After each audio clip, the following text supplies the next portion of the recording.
adakah kira tu menyiksa haiwan atau tidak? Okey. Soalan dia kalau kita ngai, boleh kita pakai umpang katak hidup, jangan pakai katak hidup.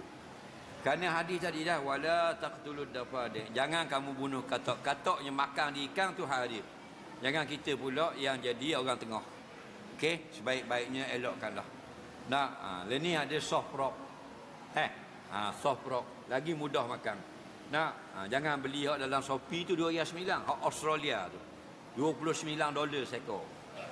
Dalam RM120 seekor. Pok tu bahan selalu. Dia gewang ni dia kena mahal. Kalau kita nak gewang segiri lauk, pakai gewang RM4.5 balik awal.